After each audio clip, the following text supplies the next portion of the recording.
Deretan mitos tentang mobil listrik dan fakta sebenarnya. Ekosistem mobil listrik semakin terbentuk. Ditandai terus bertambahnya model terbaru yang dijual pabrikan.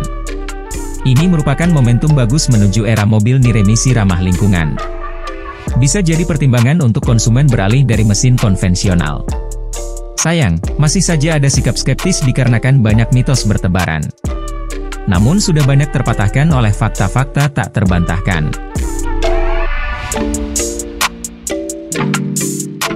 Sebelumnya silahkan klik subscribe dan aktifkan lonceng untuk tetap update di Radar Emprit, mengupas hal yang mungkin tidak Anda ketahui.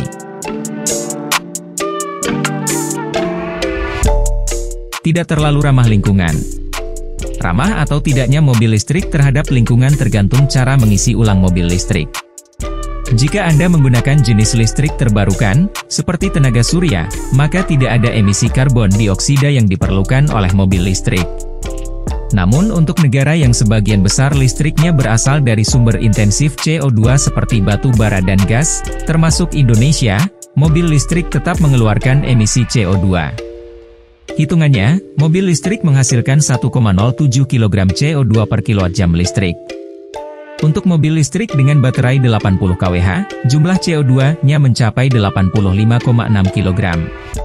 Perlu Anda ketahui, jumlah emisi CO2 yang dikeluarkan mobil listrik masih lebih kecil dibanding mobil bermesin bensin yang memerlukan sekitar 40 liter bahan bakar sehingga menghasilkan 92,4 kg CO2. Jadi, mobil listrik tetap lebih ramah lingkungan, bahkan untuk hitungan listrik yang masih dihasilkan dari sumber daya tidak ramah lingkungan.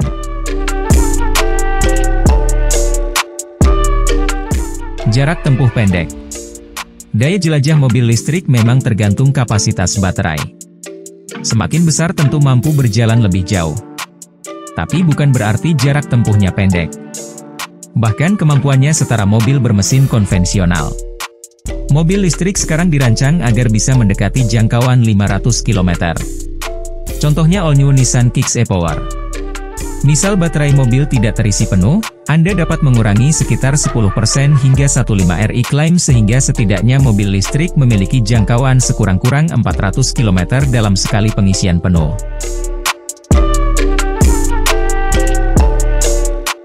Boros uang. Listrik biasanya menghabiskan sekitar Rp1.700 per kilowatt-jam. Mobil listrik kecil hanya butuh sekitar Rp80.000 untuk mengisi baterai sampai penuh. Dengan modal segitu sanggup membawa Anda sejauh 400 km. Kalau lebih terperinci, cuma mengeluarkan Rp20.000 per 100 km.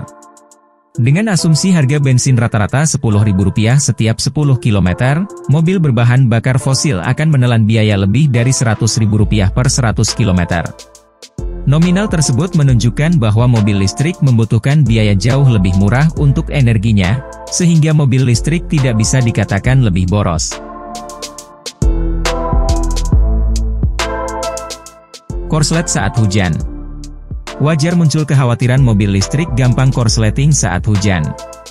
Tapi mitos itu ternyata tidak tepat. Memang benar air merupakan media penghantar arus listrik.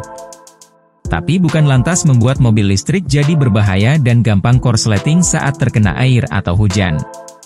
Mobil listrik yang dijual pasti sudah lolos berbagai tahap pengujian ekstrim. Karena harus menjamin keselamatan dan keamanan pengguna. Oleh karena itu, meskipun mobil ini bertenaga listrik, tetap aman digunakan saat hujan dan dapat dicuci seperti mobil-mobil konvensional.